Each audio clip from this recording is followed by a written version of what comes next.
Ya, tetangganya Pak Dokter.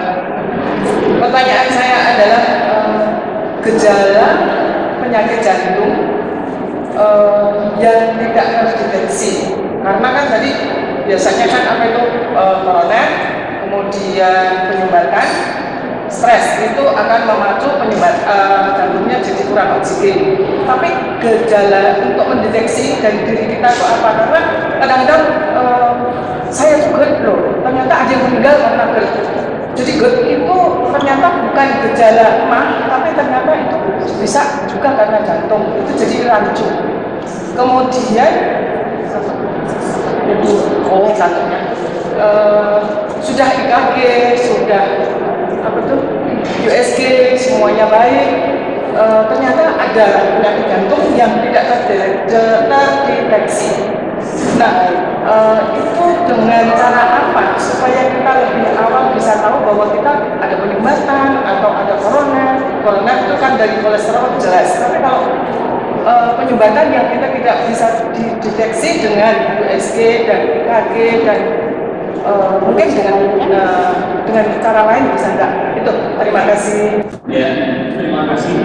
Baru sebentar. Ya, baik. Terima kasih Bu Yusri pertanyaannya.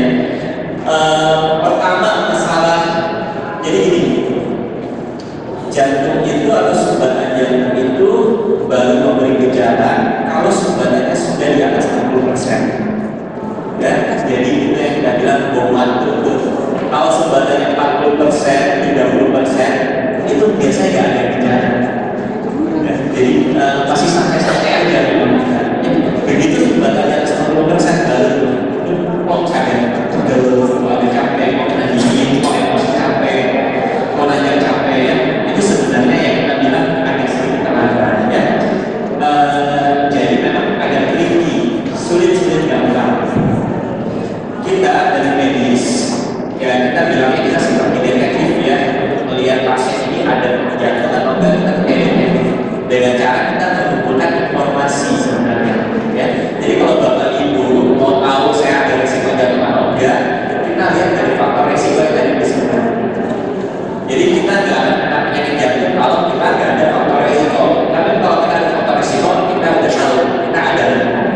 Mulai tadi yang tidak bisa diubah, usia, jenis kelamin, keturunan, ya. Kalau kita udah ada keturunan, kita udah usia menopause, misalkan pada wanita, kita tidak ada kemungkinan kena jantung. Ya, jadi cara deteksinya gampang itu. Dan yang tidak bisa diubah tadi rokok, obesitas, kolesterol, darah tinggi, gula. Semakin banyak kita punya itu, semakin besar persentase kita kena jantung walaupun kita belum ada gejala. Ya, sehingga pada tahap itu sebenarnya kita harus periksa ke medis. Ya, nanti ada pemeriksaan seperti EKG, treadmill, atau menyambut pertanyaan kedua kalau EKG treadmill semua bagus, tapi kita medis lihat kalau dia ada indikasi buat ke jantung, turunan kuat dan sebagainya, kita bisa naik level lagi di atasnya itu ada treadmill, lebih tinggi lagi ada pemeriksaan CT scan jantung, lebih tinggi lagi ada pemeriksaan kateterisasi jantung. Ya, itu ada tingkat persentase dan akurasinya masing-masing. Jadi memang banyak modalitas, banyak pemeriksaan yang harus itu. Nanti ada pembahasan juga. Apa lagi ya? Nah, untuk GERD nanti juga dibahas di pemeriksaan juga. Jadi memang jantung itu kan ada jantung bagian atas, kiri, kanan, depan, belakang. Kalau jantungnya kena sumbatan atau serangan itu jantung bagian bawah, itu gejalanya tidak khas. Dia mirip seperti asam lambung, ya, rasa tidak enak di lubuk hati, dan minum obat lambung kok nggak sembuh-sembuh, ya. Nah, kalau kayak gitu kita balik lagi ke diri kita. Oh, saya ini ada usia, saya ini ada keturunan, saya ini ada darah tinggi, ada gula. Ini kok nggak sembuh-sembuh, curiga dengan yang kena jantung bagian bawah. Ya, itu biasanya kalau memang sumbatan tidak deteksi. Kenapa laki-laki lebih berisiko penyakit jantung?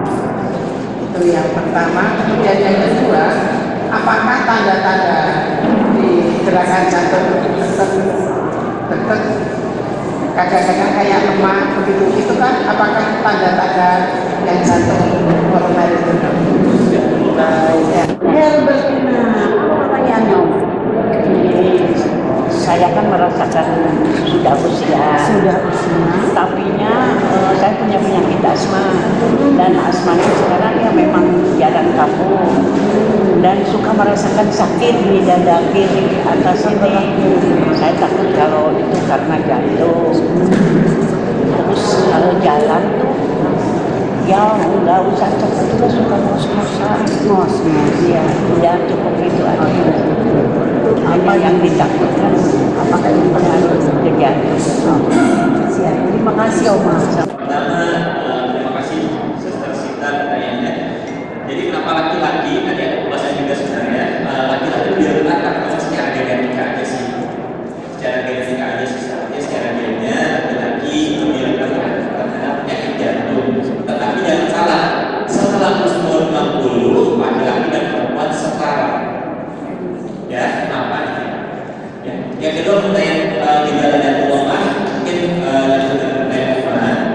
jadi gejala lemah jantung itu seperti yang ibaratnya jantung yang mampu ngasih oksigen ya. Jadi lagi jantung itu bukan ngasih oksigen ke seluruh tubuh.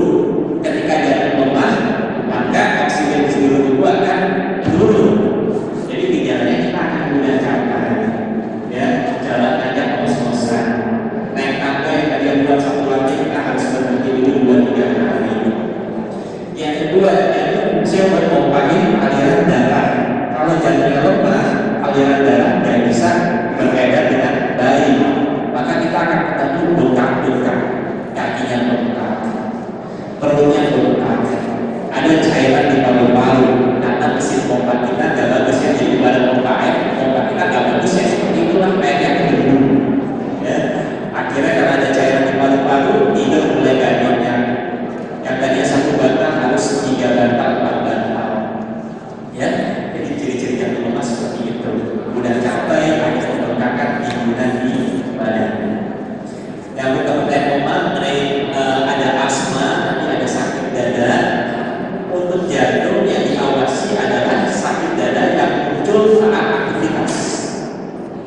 Ya, jadi kita tahu jantung kita ini kalau kita aktivitas kerja, nyanyi, menang, bersihin rumah, itu jantung kerjanya lebih berat. Ketika ada sumbatan, disitulah mulai rasa sakitnya. Ya, jadi jantung itu akan memberi rasa nyeri ketika aktivitas. Kalau didiemin, diistirahatin, justru dia hilang. Ya, jadi banyak pasien yang lo lagi nonton TV, lagi tidur kok sakit ya, itu biasanya kan jantung. Jantung itu pas aktivitas kerasa, pas istirahat enak.